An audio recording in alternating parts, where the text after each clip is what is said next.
son kura wannan mun ka tsaida shi kuma ba mu kare ba muna cikin tsaida shi kuma insha Allah muna da niyya duk wani kulli duk wata da baibiya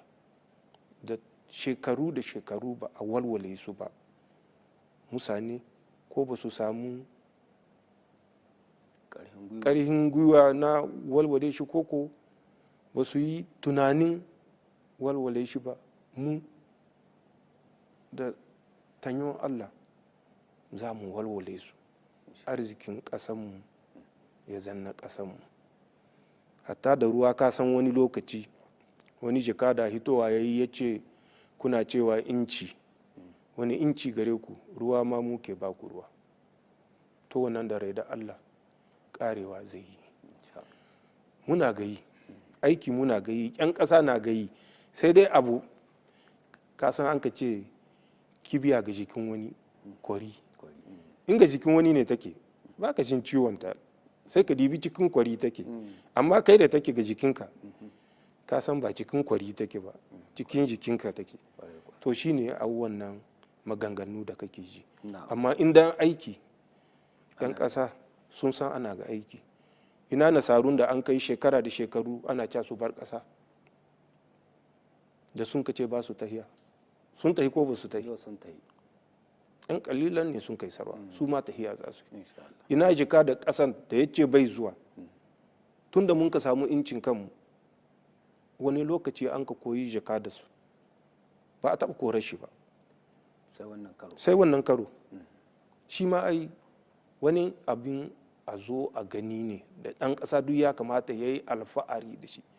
don ya san lokaci ya zo na kare hakkin ƙasa na kare hakkin 'yan ƙasa kuma cikin shi muke kuma muna gayi insha Allah sai mun cimma guri insha Allah.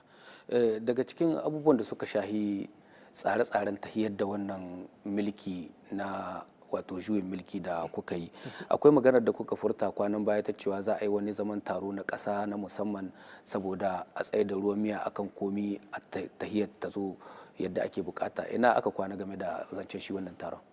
to wadan taron mun gaye shi yanzu wata 3 da sun ka shuɗe mun ka yi wannan zancen wannan taro akwai shi amma komi lokaci ne mun horon soja ne lokacin da mun ka gayi wannan zancen faransa suna da soja sun kai 2,000 nan mu Nijar cikin 2,000 nan wajen 500 nan suke cikin hilin jirgi na Yamai kaga wannan wani kikas ne cikin zaman da taron nan zai yi tunda faransa ta hito ne iri da iri ta ce sai ta gurɓace ta hiyanmu to ga ganinka soja 2,500 na cikin Yamai mu kawo taro cikin wannan lokaci mu aza ya cancanta ban da wannan 30 ga watan julai kowa ya gani takunkumi an ka ɗoka an ka mallaka ma ƙasar Nijar kwanakin baya na gaya maka hatta da iska inda suna da hanya iska wanga da muke su yanke shi da sun yanke bai ishe su ba tunda sun ga muna shaidawa sun ka ce yaƙi za a kamuna tunda takunkumin bai kashe mu ba muna ci muna sha muna shaidawa an ka ce to ai yaƙi za a kai musu yan kai musu yaƙi a mallake su da ikon Allah da tashi tsaye da 'yan ƙasar Nijar sun kai da 'yan ƙasa aminan arziki na Mali da Burkina wannan harin ba a kawo shi ba cikin wannan lokacin hankalinmu ba shiga tarin mutanen Yamai akwai abin da ya yi taro wannan da mun ka tsinkaya mun ka ce mu bari ba mu hito mu gaye shi don baka ba mugu makami da zai yaƙaƙa da shi muna riƙe wannan sirrin. Lokacin da za a gayin shi maharin da taron nan bai yi ba sai a gaye shi. Yau ya zo ranar da za a gayin shi mun gaya muku. Mahari waɗannan na tashin hankali da ƙasanmu ta shiga ciki wannan lokaci da ƙasashen ECOWAS sun so su sa ƙasanmu ciki, wannan tashin hankali da 'yan ƙasar Faransa da adda soja wajen 1,500 suna nan cikin garin Yamai, da sakamako da mun kai ta samu na abin da suke da niyyar yi su wargaje wannan taron, shi yasa mun ka ce mu tsaida. Amma insha Allah nan da kwana biyu za ku samu cikakken bayani bisa kai ga taro wannan da 'yan ƙasa za su taruwa su yi magana su maida a samu a tsaida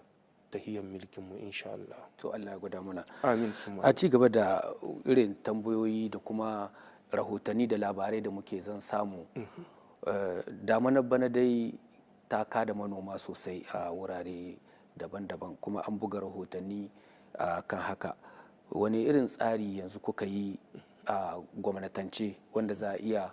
a ciwo kan dukkanin irin matsalolin da wannan matsalar za ta iya haifarwa? Haka ne, damana ta yi kaye, amma da kace sosai nan sai ni ga kama akwai ƙari. Dan cikin gari 13,468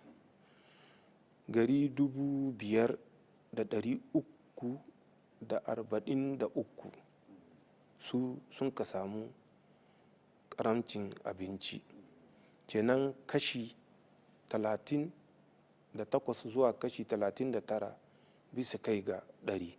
Kenan kaga akwai kashi 60 zuwa 61 ko da bui waɗanda sai a ce alhamdulillah, ko da waɗancan ma da ba su samu wadatattar damana ba su ma sai a ce alhamdulillah. Duk abin da Allah ya yi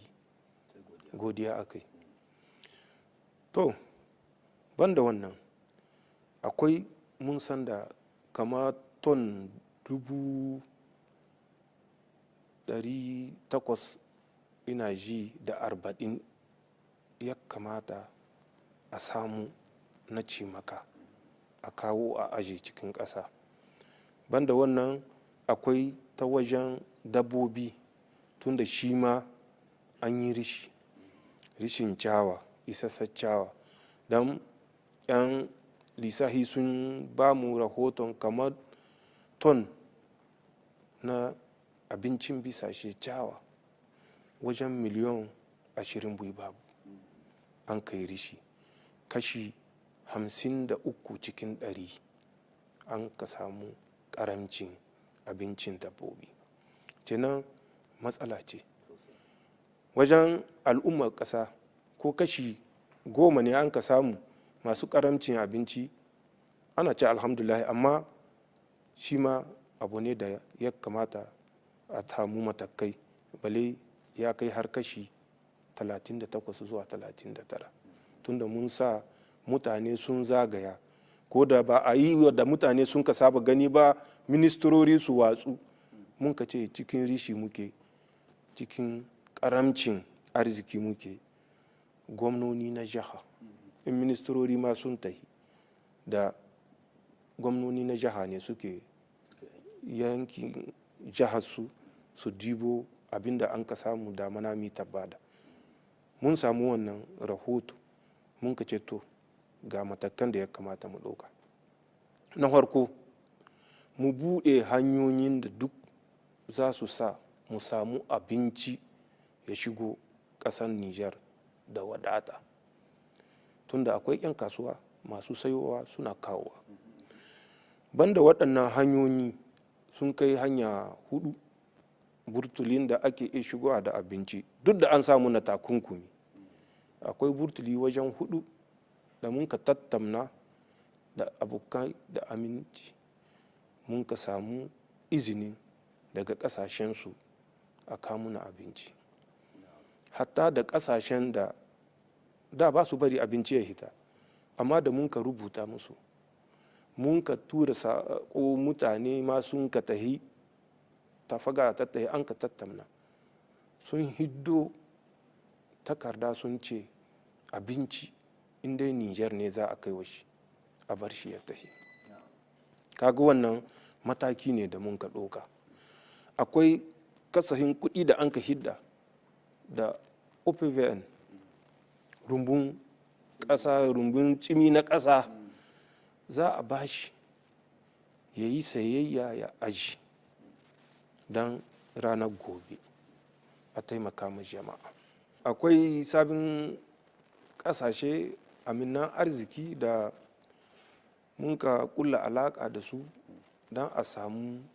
abinci ya shigo